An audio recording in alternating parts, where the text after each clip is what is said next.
Шерхан Мұртаза. Бір кем дүние. Менің аталас ағам майдангер Махамбет Дембайұлы Рәзия деген татар қызына үйленді. Рәзия жеңгеміз 9 бала тапты. Абысындары: байқұс-ау, тағы біреуін тусаңшы, сонда батырана атанар едің дейді ғой. Рәзия: Құдай берсе тастамаймыз, бермесе қақсамаймыз дейді. Құдай бергенде тағы біреуін табар ма еді. Бірақ Алла тағала Рәзияның өзін ертерек алып кетті. Асығыс алып кетті. Абайсызда тағы біреуін туып қоя ма деп асықты ма, кім білсін. Бір кем дүние.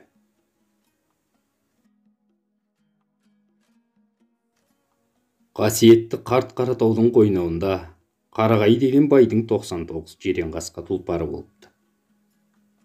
Қанша дәулет бітсе де, бай қуанар егізге дегендей, Байекем сол сәйгүлік жирен қасқалар 100-ге жетсе екен деп армандапты.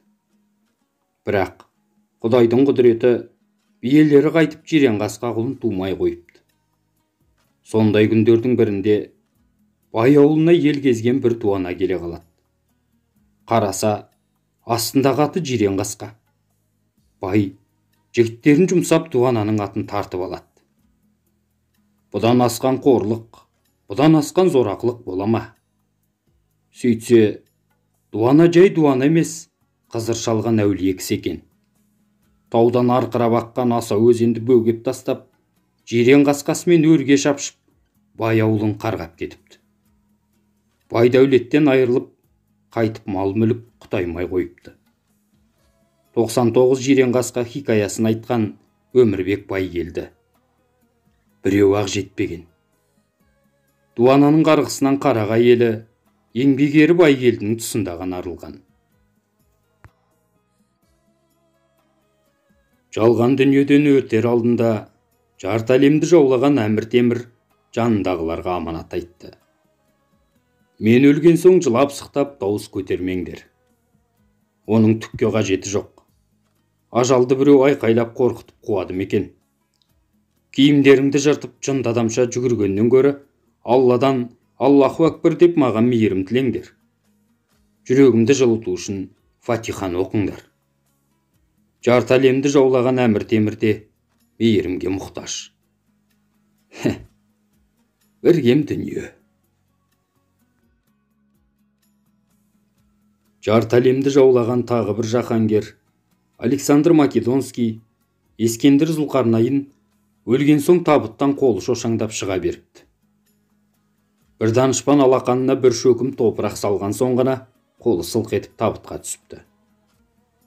Сөйтсе Ескендір тірілерге: Ей жарандар, мен дүниенің жартысын жаулап, алтыннан тау тұрғызсам да, о дүниеге ештеңе алып бара жатқан жоқпын. Міне, қараңдар, деп алақанын ашып көрсеткен екен. Қайран дүние. Тіршілікте кім тойған? Адамның ашқарақ көзі топыраққа ғана тояды. Бір кем дүние.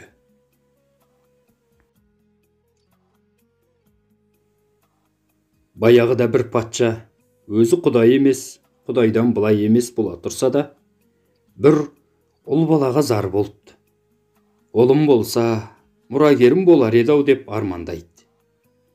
Сонда бір уәзірі ақыл айтады: бұл өмірде армансыз әйел болса, сол әйелдің дамбалын өз жұбайыңызға кигізсеңіз, Құдай бұйыртса, ол бала табады дейді.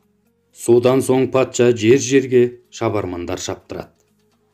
Бірақ еш жерден армансыз әйел табылмайды. Бәрінің әйтеуір бір арманы бар. Шабармандар салдар суға кетіп, бастары салбырап қайтып келе жатса, әріректе бір қатын отын арқалап бара жатыр екен.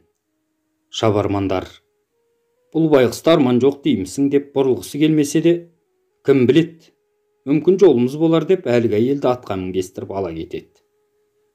Патша алдына келгенде патша сұрайды: шыннан арманың жоқ па? деп. Сонда әлгі отын арқалаған қатын: арманым да жоқ, дамбалым да жоқ, қараңғылғыр деп қойып қалыпты. Шілде айында Қазан шаһарда да күн ысиды. Сондай бір кезде атақты ақын Ғабдолла Тоқай қатты шөлдесе керек. Сыраханаға кіріп бір кружка сұраса, сатушы 35 тиын депті. Сонда Тоқай қалтасын қағып тиын санап тұрып, пиво тура 35 тиын, қалғаны тура 5 тиын. Дүние-ай деп қиналса керек. Өзін Пушкин, Лермонтов сияқты алыптардың қатарына қосып, 3 звезды в небе, Пушкин, Лермонтов, Токай деп жүрген Тоқайдың қалтасы тесік екен. Бір кем дүние.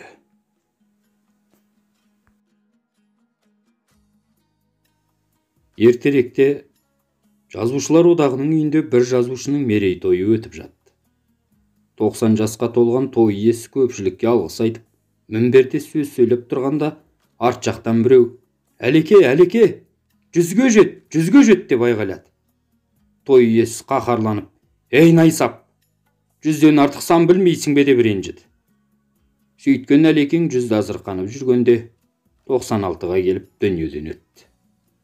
Ол да бір кем дүние.